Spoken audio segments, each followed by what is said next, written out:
Assalamualaikum warahmatullahi wabarakatuh. Perkenalkan, nama saya Sani Atin Marhamah, NPM 18430053 dari Universitas Muhammadiyah Metro. Pada kesempatan kali ini saya akan membahas tentang Undang-Undang ITE. Undang-Undang Informasi dan Transaksi Elektronik merupakan undang-undang yang mengatur tentang informasi elektronik dan transaksi elektronik. Sedangkan transaksi elektronik adalah perbuatan hukum yang dilakukan dengan menggunakan komputer, jaringan komputer, dan atau media elektronik lainnya.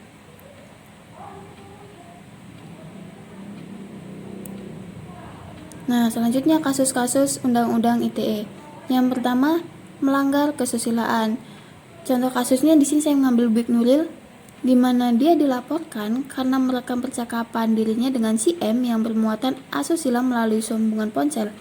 Kapsek si M waktu itu menceritakan hubungan badannya dengan wanita lain yang merupakan atasan Big Nuril di bagian keuangan SMAN 7 Mataram. Kasus lalu berlanjut ke penyidikan hingga persidangan. Di tingkat kasasi, Majelis Kasasi Mahkamah Agung yang diketuai oleh Hakim Sri Murwahyuni dan anggotanya memvonis Nuril 6 bulan penjara dan denda 500 juta. Putusan kasasi nomor 574K Pitsus 2018 itu diketuk pada 26 September 2018 atas tindak pidana mendistribusikan dan mentransmisikan konten kesusilaan sebagaimana tertera dalam pasal 27 ayat 1 Undang-Undang ITE tahun 2016.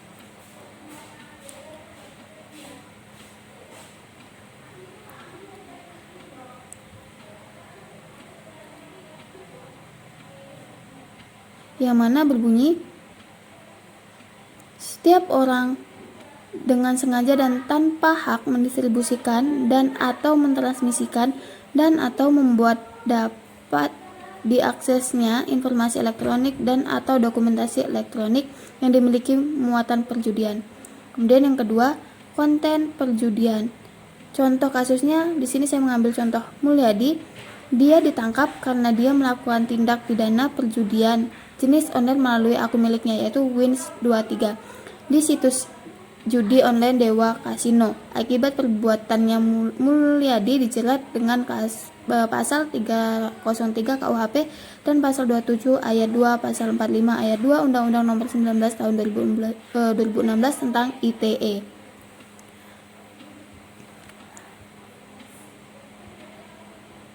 Selanjutnya, penghinaan atau pencemaran nama baik. Di sini contoh kasusnya saya mengambil tentang Ahmad Dhani, di mana dia terjerat pasal 27 ayat 3 junto pasal 45 ayat 3 Undang-Undang ITE dengan dugaan pencemaran nama baik, di mana terdakwa membuat konten video yang berisi kata idiot yang dianggap melecehkan nama baik peserta demo di luar hotel tempat terdakwa menginap. Atas pernyataannya, kelompok yang menamakan Koalisi Bela NKRI melaporkan Ahmad Dhani ke Polda Jawa Timur pada 30 Agustus 2018. Kelompok itu merasa Ahmad Dhani melakukan pencemaran nama baik. Karena kasus inilah Ahmad Dhani dikenakan tuduhan atas pasal 27 ayat 3 Undang-Undang ITE yang merujuk pada pasal 311 KUHP.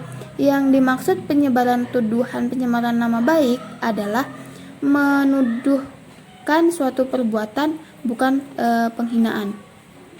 Itu merupakan kasus Ahmad Dhani.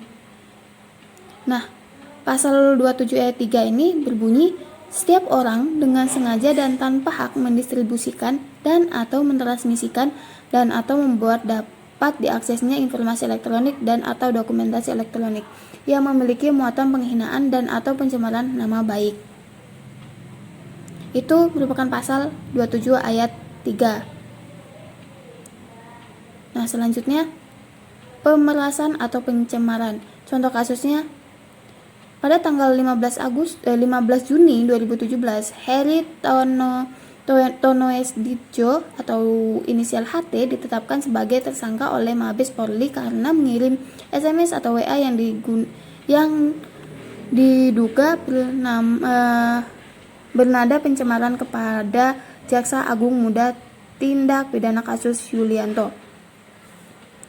Atas dasar itu, HT dikenakan pasal 29 Undang-Undang Nomor 11 2008 tentang ITE Jo pasal 45B Undang-Undang Nomor 19 2016 tentang perubahan Undang-Undang ITE Nomor 11 2018 Undang-Undang ITE yang berbunyi, setiap orang yang dengan sengaja dan tanpa hak mengirimkan informasi elektronik dan atau dokumentasi elektronik yang berisikan ancaman kekerasan atau penakut-nakuti yang ditujukan seseorang secara pribadi sebagaimana dimaksud dalam pasal 29 dipidana dengan pidana penjara paling lama 4 tahun dan denda paling banyak 750 juta rupiah.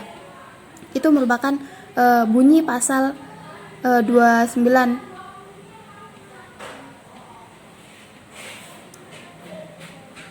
Kemudian yang kelima yaitu merugikan konsumen.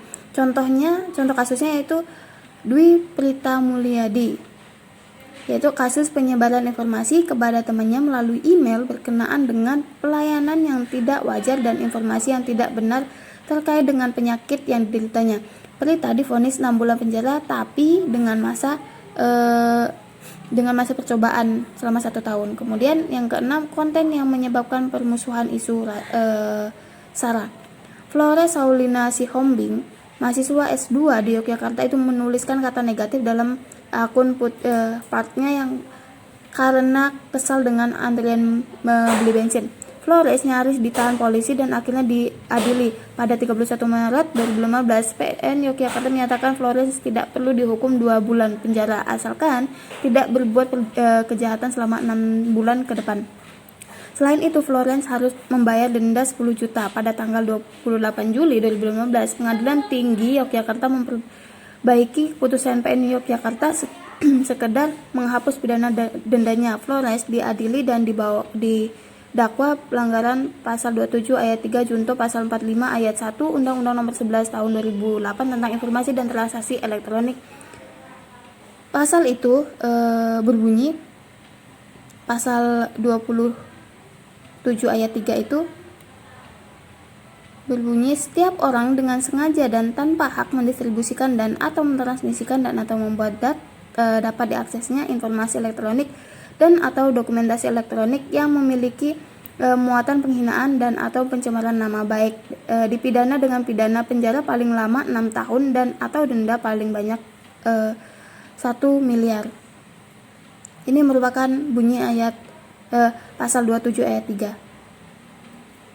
Mungkin sekian penjelasan dari saya, kurang lebihnya saya mohon maaf. Saya akhiri. Wassalamualaikum warahmatullahi wabarakatuh.